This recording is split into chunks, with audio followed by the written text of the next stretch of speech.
Hello बच्चों, welcome back to incredible chemistry. So बच्चों, I hope आपने लास्ट लेक्चर जिसमें हमने एम्पेरिकल फॉर्मूला और मॉलिक्यूलर फॉर्मूला पढ़ा था, ठीक है। एम्पेरिकल फॉर्मूला कैसे डिटरमाइन करते हैं वो भी किया था और स्टोइचियोमेट्री से रिलेटेड सारे न्यूमेरिकल किए थे।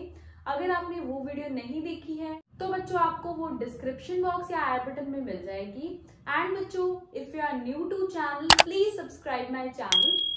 ओके, सो आज हम फर्स्ट टॉपिक जो करने वाले हैं वो है लिमिटिंग रिएजेंट या लिमिटिंग रिएक्टेंट। सेकेंड टॉपिक में हम बच्चे देखेंगे कि जो कंसंट्रेशन होती है सॉल्यूशन की, उन्हें हम कैसे एक्सप्रेस कर सकते हैं, ठीक है।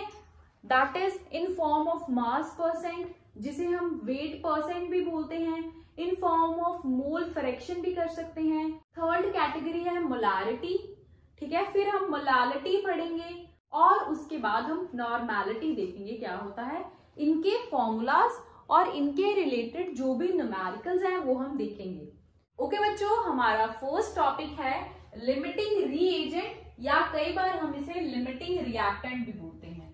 अब ये क्या होता है, देखो एग्जांपल से हम डिस्कस करेंगे। यहाँ पे मैंने फॉर्मेशन ऑफ वाटर की एक बैलेंस्ड केमिकल रिएक्शन लिखी है, ठीक है। इस बैलेंस्ड रिएक्शन से हमें ये पता चल रहा है कि अगर दो जो मॉलिक्यूल्स हैं हाइड्रोजन के, वो एक मॉलिक्यूल ऑफ ऑक्सीजन के साथ कंबाइन करें तो दो मॉलिक्यूल्स ऑफ वाटर बनेंगे, ठीक है। बट बच्चों, कभी आपने ये सोचा है कि अगर ऑक्सीजन के मॉलिक्यूल ज्यादा हो जाएं, हम एग्जांपल ले रहे हैं कि ऑक्सीजन के मॉलिक्यूल हमें 1 नीड थी लेकिन हमारे पास 2 हैं रिएक्टेंट साइड पे, तो क्या होगा, क्या ये दोनों ऑक्सीजन के मॉलिक्यूल्स जो है वो कंज्यूम हो जाएंगे या एक मॉलिक्यूल बच जाएगा।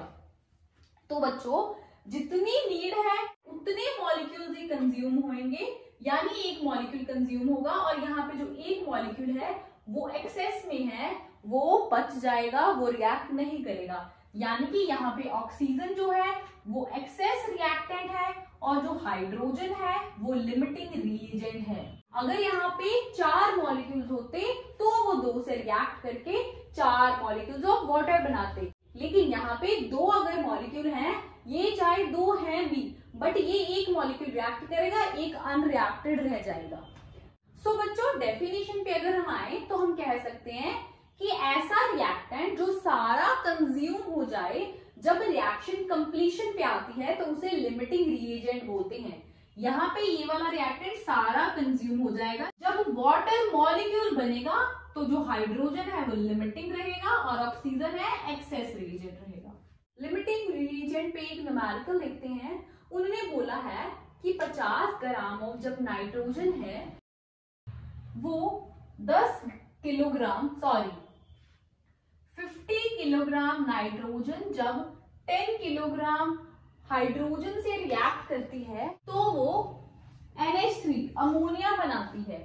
तो हमने कैलकुलेट करना है अमोनिया कितना बना और देखना है लिमिटिंग रिएजेंट कौन सा है। तो बच्चों, सबसे पहले हम एक बैलेंस्ड केमिकल रिएक्शन लिखें। अगर N2 ने H2 के साथ रिएक्ट किया या मिक्स हुई तो NH3 बनाया, बैलेंस करो इसको, सो दिस इज बैलेंस्ड। वो बोल रहे हैं अगर एक N2 का मॉलिक्यूल 3 हाइड्रोजन के मॉलिक्यूल से रिएक्ट करे तो 2 अमोनिया बनेंगे। यहाँ पे हमें कितने कितने दिए हैं, उन्होंने बोला है 50 किलोग्राम है ये, और ये उन्होंने 10 किलोग्राम दिया है, और ये कितना बना होगा, और उन्होंने बोला है लिमिटिंग रिएजेंट भी ढूंढना है यहाँ पे। तो सबसे पहले हम क्या करेंगे, हमें ये पता है कि 1 मोल 3 मोल से रिएक्ट करता है। हम इसको भी अगर हम मोल्स में बना लें तो हमारे लिए इजी हो जाएगा, ठीक है। तो इसके अगर हम मोल्स बनाएं, number of moles of N2 given mass है 50 इंटू 10⁻³ ग्राम्स में लो वेट, और मोलर मास कितना होता है इसका 28। ये कितना आ जाएगा 1.78 इंटू 10⁻³ आ जाएगा बच्चों। ओके, फिर हमने नंबर ऑफ मोल्स निकालने हैं हाइड्रोजन के। हाइड्रोजन का गिवन मास है 10, किलोग्राम है तो इंटू 10⁻³ करके ग्राम लगा दिया, एंड मास हो गया उसका 2, तो ये कितना आ जाएगा 5 इंटू 10⁻³ तो हमारे नंबर ऑफ मोल्स आ गए। ठीक है, 50 kg इतने मोल्स के इक्वल है और 10 kg 5 इंटू 10⁻³ के इक्वल है। अब हम क्वेश्चन के अकॉर्डिंग चलते हैं। देखो 1 मोल 3 मोल के साथ रिएक्ट कर रहा है, 7.78 मोल के लिए कितने हाइड्रोजन चाहिए होंगे, यूनिटरी मेथड लगाओ।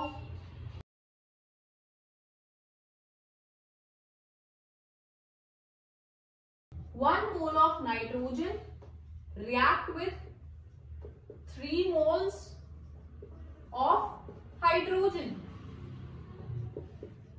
1.78 into 10⁻³ moles of nitrogen react with 3 divided by 1 into 1.78 into 10⁻³ moles of hydrogen।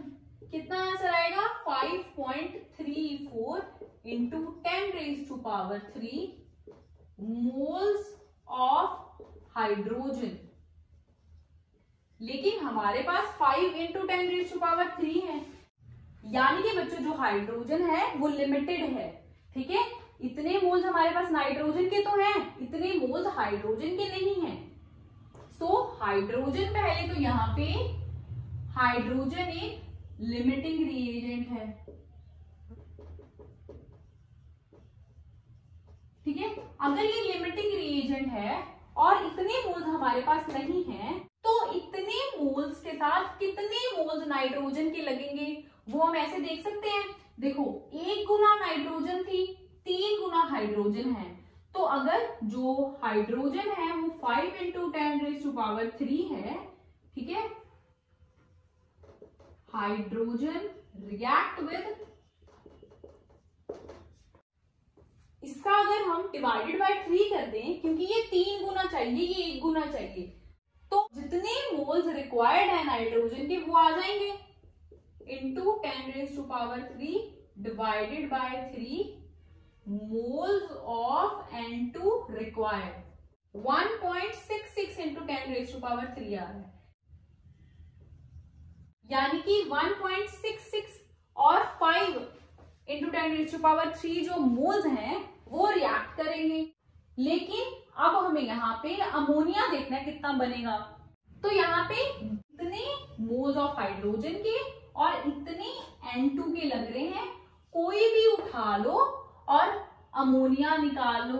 अगर हम यहाँ पे देखें बच्चों, ये देखो यहाँ पे अगर हम मान लो इसकी बात कर रहे हैं, हम ऐसे लिख सकते हैं कि 1 मोल है ऑफ N2 वो रिएक्ट कर रहा है टू फॉर्म 2 मोल्स NH3 के, है ना, और इतने मोल्स अगर हों तो यूनिटरी मेथड लगा दो, 1.66 into 10⁻³ moles of nitrogen react to form 2 into 1.66 into 10⁻³ that is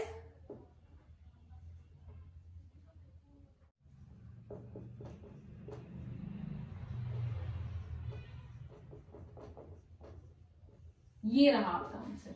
okay बच्चों, जब भी हम केमिस्ट्री लैब में कोई भी एक्सपेरिमेंट परफॉर्म करते हैं, कोई भी रिएक्शन करते हैं, तो हम जो रिएक्टेंट है वो ज्यादातर सॉल्यूशन फॉर्म में लेते हैं।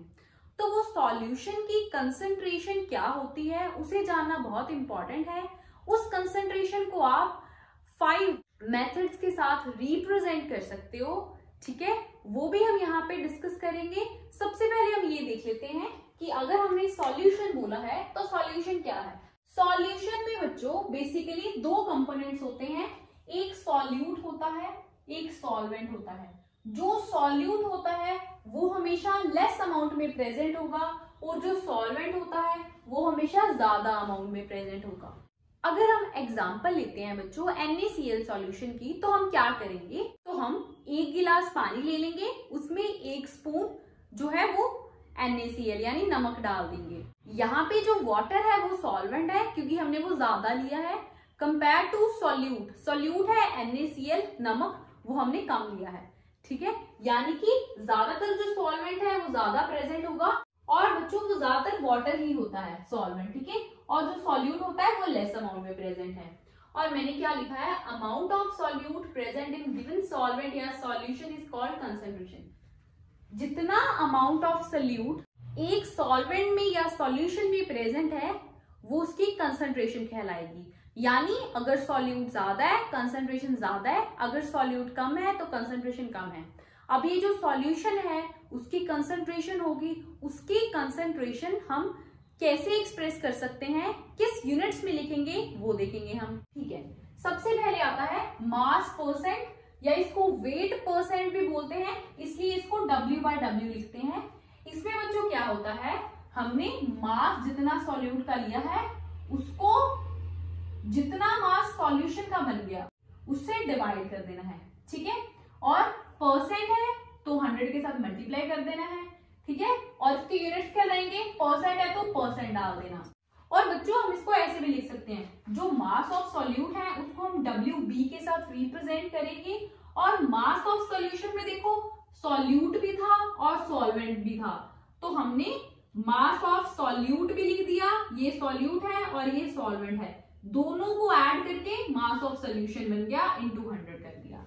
ओके, अगर आपको समझ आ गया है तो डायरेक्ट ये क्वेश्चन पढ़ा है, आप 1 मिनट लो और क्वेश्चन करके दिखाओ। ओके बच्चों, देखते हैं हम कैसे हो रहा है ये। वो कह रहे हैं एक सॉल्यूशन है जिसमें 2 ग्राम सब्सटेंस A है, 18 ग्राम वाटर है। 2 ग्राम सब्सटेंस A है यानी कि ये कम क्वांटिटी है, ये सॉल्यूट होगा और सॉल्यूट का मास हमने WB से लिखना है, तो हम इसे ऐसे लिख देंगे। और ये वाटर है, वैसे भी एक्सेस में प्रेजेंट है, वैसे भी हमें पता है वाटर जो है वो सॉल्वेंट है, तो हम इसे ऐसे लिख देंगे। और हमें इसका मास परसेंट कैलकुलेट करना है सॉल्यूट का। तो बच्चों मास परसेंट के लिए फॉर्मूला लगा दो, मास of solute WB divided by mass of solution WA plus WB into 100। यानी कि बच्चों 2 मास ऑफ सॉल्वेंट हो गया 18 plus 2 into 100, 2 divided by 20 into 100, देखो कितना आंसर आएगा, 10% आ जाएगा। ओके बच्चों, जैसे हमने मास परसेंट किया था वैसे ही हमारे पास पार्ट्स पर मिलियन है। पार्ट्स पर मिलियन कंसंट्रेशन को तब एक्सप्रेस करता है जब जो सॉल्यूट है वो बहुत ही ज्यादा कम क्वांटिटी में प्रेजेंट होता है, ठीक है। फॉर एग्जाम्पल अगर कोई भी सिटी है उसमें जब हमने एयर पोल्यूटेंट की बात करनी होगी तो हम बोलेंगे 10 ppm 20 ppm in air, 10 ppm of sulphur dioxide in air, तो हम तब ppm यूज करेंगे। इसका देखो फॉर्मूला सेम ही है, that is mass of solute over mass of solution, WA over mass of solvent plus mass of solution into 10⁻⁶ है, यहाँ पे फर्क है, ठीक है। वहां पे हमने इंटू 100 किया था, परसेंट था क्योंकि यहाँ पे पर मिलियन है, तो हम 10⁻6 से मल्टीप्लाई कर देंगे। ओके बच्चों, थर्ड टाइप जिसमें हम कंसंट्रेशन को एक्सप्रेस कर सकते हैं वो है मोलारिटी। मोलारिटी में आपको most of the time question में कंसंट्रेशन गिवन होगी, आपको यूनिट से पता चल जाएगा कि मोलारिटी गिवन है।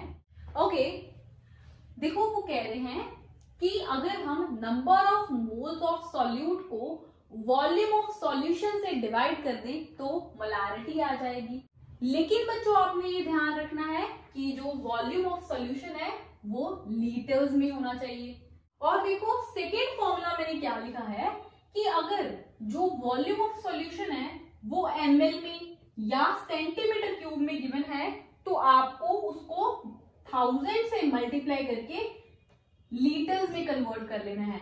अगर यहाँ पे ये 1000 से मल्टीप्लाई कर दोगे तो ये लीटर में कन्वर्ट हो जाएगा और फिर आपने मोलारिटी निकालनी है।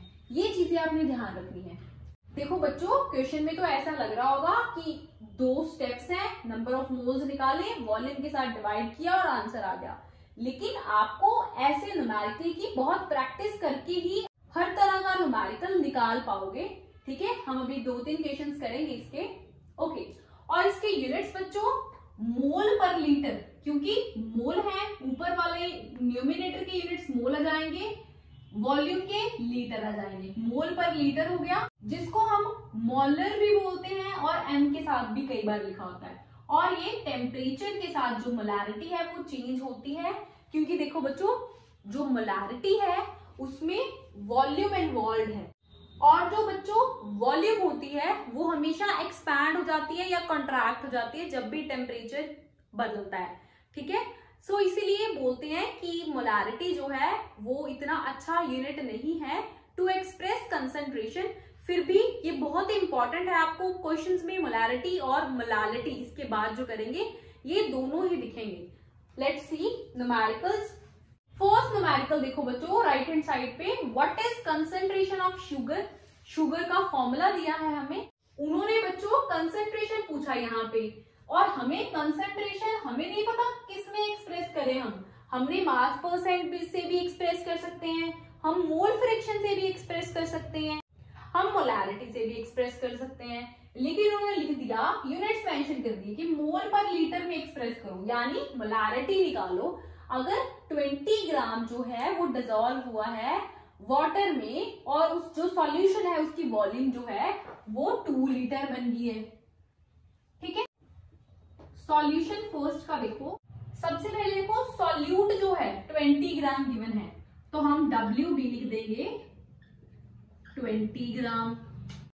ओके, वॉल्यूम गिवन है, वॉल्यूम गिवन है 2 लीटर। यहाँ पे उन्होंने ऐसा नहीं बोला कि वाटर 2 लीटर है, यहाँ पे उन्होंने पूरी वॉल्यूम 2 लीटर लिखी है। ठीक है, तो वॉल्यूम जो सॉल्यूशन की है वो 2 लीटर आ गई। ओके, तो हमें नंबर ऑफ मोल्स चाहिए। नंबर ऑफ मोल्स क्या होता है, number of moles of solute चाहिए, given mass over molar mass होता है। ठीक है, और हमें मोलर मास पहले शुगर का निकालना पड़ेगा। पहले मोलर मास ऑफ शुगर निकालो, C12H22O11, यानी 12 कार्बन है, मास कार्बन का 12 होता है, प्लस 22 हाइड्रोजन है, मास 1 है, प्लस 11 ऑक्सीजन है, मास 16 है। मास को मैं अंडरलाइन कर रही हूं, आपको थोड़ा क्लैरिटी आएगी। तो 342 ग्राम पर मोल आपका मोलर मास बन गया। ठीक है, तो नंबर ऑफ जो सॉल्यूट थे वो given mass over molar mass होता है। ठीक है, तो गिवन मास कितना है, गिवन मास सॉल्यूट का, ये रहा गिवन मास सॉल्यूट का 20 ग्राम में है, एज इट इज लिख दो। मोलर मास बच्चों 342। देखो अगर यूनिट्स लिखोगे आपको बहुत बेनिफिट है, देखो ग्राम से ग्राम कट, पर मोल ऊपर जाके मोल बन जाएगा। दैट मीन्स आपके सही है, आपका आंसर सही आ रहा है, आपके यूनिट सही बन रहे हैं। इसको डिवाइड करो बच्चों, 0.058 मोल्स। ठीक है, ओके, हमने क्या निकालना था, हमने मोल पर लीटर में कंसंट्रेशन निकालनी है। मोल पर लीटर मोलारिटी के यूनिट्स हैं, तो मोलारिटी अगर हम निकालें बच्चों, और जो वॉल्यूम है वो लीटर में ही गिवन है, number of moles of solute over volume of solution in litre. Number of moles कितने हैं ये निकाले अभी हमने, 0.058 मोल्स, डिवाइडेड बाय बच्चों वॉल्यूम कितनी है 2 लीटर, कैंसल आउट कर दो, 0.29 मोल्स, और ये लीटर ऊपर चला गया पर लीटर, तो ये आ गया आपकी मोलारिटी मोल्स पर लीटर में। नेक्स्ट क्वेश्चन देखते हैं बच्चों। सेकंड क्वेश्चन देखो, हमें डेंसिटी गिवन है, डेंसिटी मिथेनॉल की गिवन है। डेंसिटी का ये सिंबल हो गया, मिथेनॉल है बच्चों 0.793 केजी पर लीटर। लेकिन बच्चों हम यहाँ पे ग्राम से हमेशा डील करते हैं, तो हम इसको चेंज कर देंगे यूनिट्स को, इंटू 10⁻³ ग्राम पर लीटर। ओके, अब बोल रहे हैं what volume is needed for making 2.5 litre of its 0.25 molar solution. ठीक है, वो बोल रहे हैं मिथेनॉल की कितनी वॉल्यूम लगेगी अगर हमें 0.25 मोलर सॉल्यूशन बनाना है, और ये जो वॉल्यूम है बच्चों, ये वॉल्यूम ऑफ सॉल्यूशन की गिवन है। तो यहां पे लिखो एक बार, वॉल्यूम जो है सॉल्यूशन की 2.5 लीटर है, मोलारिटी जो है 0.25 मोलर है, और हमें फाइंड आउट क्या करना है, वॉल्यूम सॉल्यूट की या मिथेनॉल की। ये क्वेश्चन मार्क है। देखो डेंसिटी गिवन है, मोलारिटी गिवन है। अगर आपको कभी कुछ ना समझ आए तो जो भी गिवन है उसका फॉर्मूला लिख लो। जैसे यहाँ पे डेंसिटी गिवन है और यहाँ पे मोलारिटी गिवन है, फॉर्मूला लिखो। डेंसिटी का फॉर्मूला क्या होता है, डेंसिटी यहाँ पे मिथेनॉल की बात कर रहे हैं तो मास ओवर वॉल्यूम होती है, तो mass of methanol divided by volume, volume भी मिथेनॉल की। ठीक है, ये हमारे पास गिवन है, ना हमें मास पता मिथेनॉल का, ना हमें वॉल्यूम पता। इससे अच्छा आप इसका फॉर्मूला लिख लो, बेटर रहेगा। Mass of CH3OH divided by volume of methanol. और सेकेंडली हमें क्या गिवन है, हमें मोलारिटी गिवन है। मोलारिटी होती है moles of solute over volume, volume of solution. यहां पे सॉल्यूट क्या है, CH3OH है। ठीक है, तो देखो नंबर ऑफ, देखो मोलारिटी हमें गिवन है, वॉल्यूम सॉल्यूशन का भी गिवन है, हमारे मोल्स निकल रहे हैं। ये तो एक चीज तो निकालो पहले आप, 0.25 is equals two moles divided by volume of solution है 2.5 लीटर्स में है तो नहीं चेंज करनी। तो दैट मीन्स जो हमारे मोल्स हैं CH3OH के, वो कितने आ गए बच्चों, 0.625 मोल्स आ गए। ठीक है, पर यहाँ पे देखो वॉल्यूम तो हमने ढूंढ दी है, इस फॉर्मूला में भर के ढूंढ देंगे, लेकिन मोल्स से हम मास निकाल सकते हैं। यस, निकाल सकते हैं। देखो नंबर ऑफ मोल्स का क्या फॉर्मूला होता है, गिवन मास ओवर मोलर मास। ठीक है, तो अगर हम नंबर ऑफ मोल्स वाला फॉर्मूला लगाएं तो हम क्या लिख सकते हैं, नंबर ऑफ मोल्स जो है मिथेनॉल के, नंबर ऑफ मोल्स जो है मिथेनॉल के, वो गिवन मास मिथेनॉल का वो हमें फाइंड आउट करना है, हमें नहीं पता।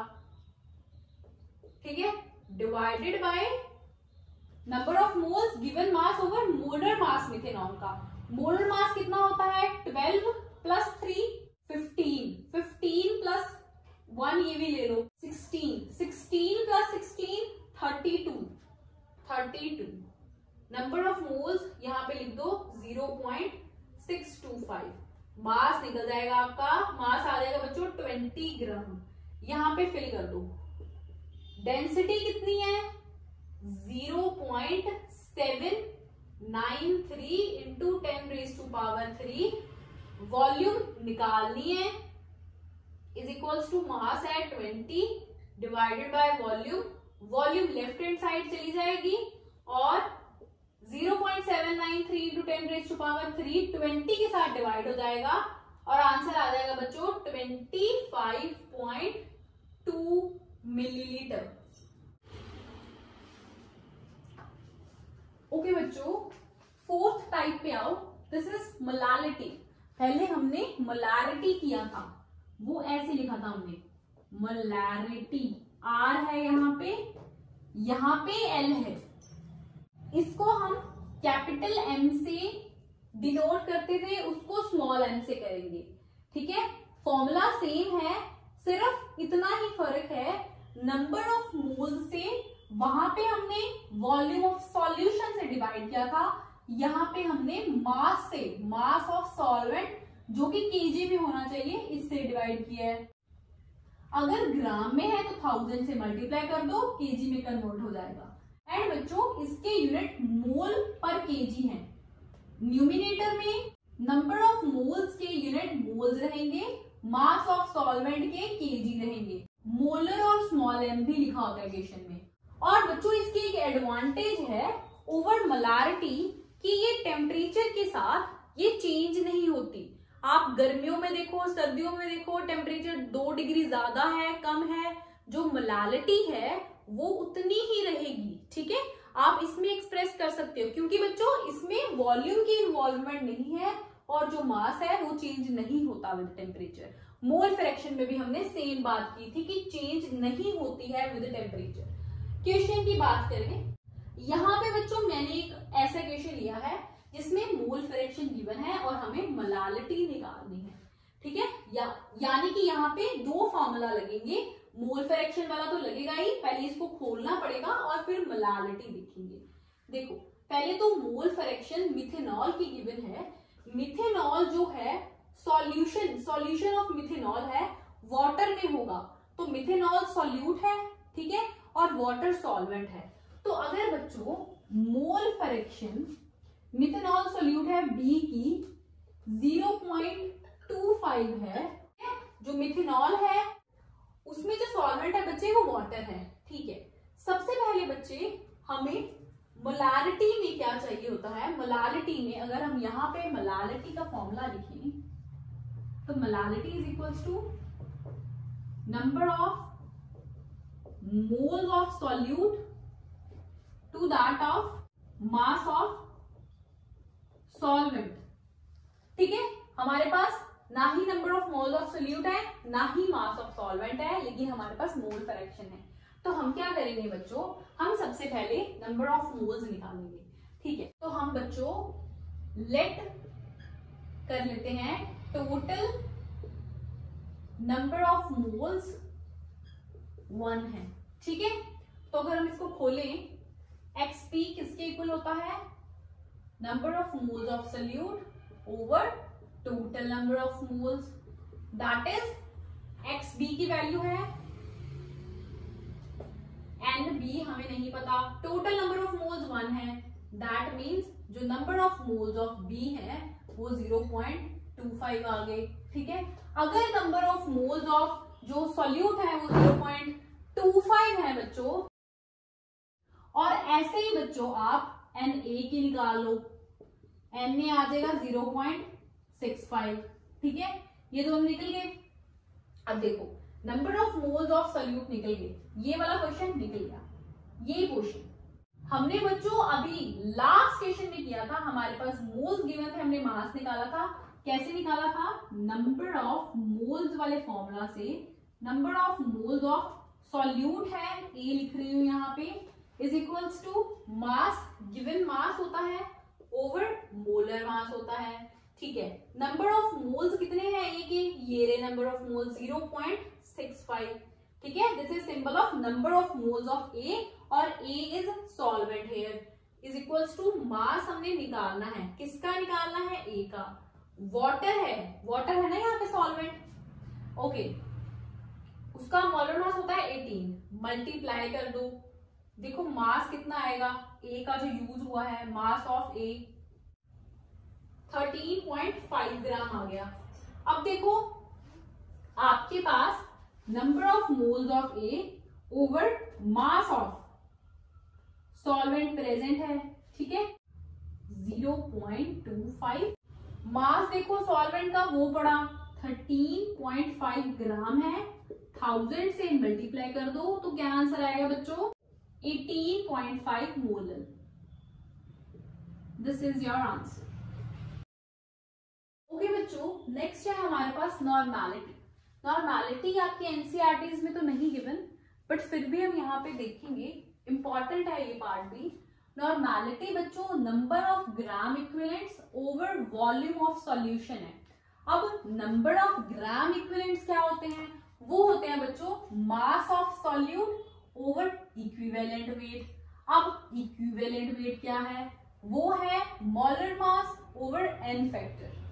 ठीक है, यहां तक बच्चों अगर हम फॉर्मूला को कंबाइन करें तो हम ऐसे लिख सकते हैं कि जो नॉर्मेलिटी है that is equals to number of gram equivalents की जगह मास ऑफ सॉल्यूट लिखे। मास ऑफ सॉल्यूट होता है WB divided by equivalent weight.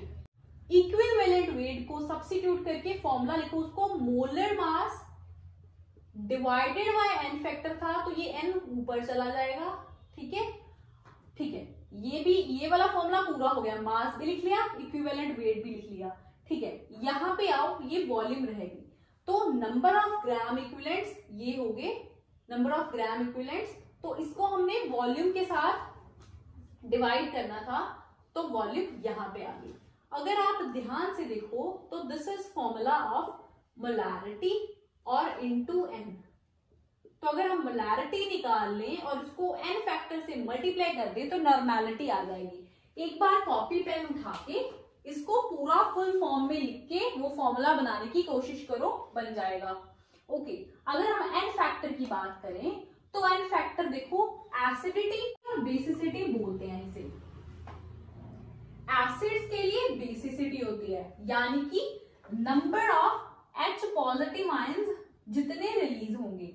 ठीक है, यहां पे मान लो H2SO4 है तो इसमें जो n फैक्टर है वो 2 आ जाएगा, 2 हाइड्रोजन है ना। और अगर हम बेस NaOH की बात करें, यहाँ पे OH 1 है तो यहाँ पे 1 आ जाएगा n फैक्टर। ठीक है, तो क्वेश्चन देखो। ओके, यूनिट्स और देखते हैं। यूनिट्स देखो, ग्राम इक्विवेलेंट के ग्राम इक्विवेलेंट ही होते हैं डिवाइडेड बाय लीटर, और इसे नॉर्मल बोलते हैं। और ये अगेन टेम्परेचर के साथ चेंज हो रही है। क्यों हो रही है? यहाँ पे वॉल्यूम इन्वॉल्व है। ठीक है, वॉल्यूम इन्वॉल्व है तो वॉल्यूम एक्सपैंड या कॉन्ट्रैक्ट करती है जब भी टेम्परेचर चेंज होता है। अगर हम क्वेश्चन करें, उन्होंने हमें नॉर्मैलिटी पूछी है और हमें एक सॉल्यूट दिया है, दिस इज ऑक्सैलिक एसिड, और यहाँ पे 2 वाटर मॉलिक्यूल अटैच है तो ये हाइड्रेटेड ऑक्सैलिक एसिड हो गया। ठीक है, इसमें वाटर ऑफ क्रिस्टलाइजेशन प्रेजेंट है और हमें वॉल्यूम ऑफ सॉल्यूशन ml में गिवन है। ml में गिवन है तो हम 1000 से मल्टीप्लाई करेंगे। तो हम क्या करते हैं, हम क्या ये वाला फॉर्मूला लगा सकते हैं, मोलैरिटी इनटू n फैक्टर वाला। लगाओ फॉर्मूला। ये पहले हमने जो सॉल्यूट है उसका वेट है 31.5 ग्राम में ही है। ठीक है, और ये जो है हमारे पास सॉल्यूट, उसका मोलर मास अगर आप कैलकुलेट करो, यहां पे कैलकुलेट करते हैं 2 hydrogen into 1, 2 carbon into 12 plus 2 oxygen each का 16 और 2 वाटर का कितना होता है 18, और ये आ जाएगा बच्चों 126 ग्राम पर मोल।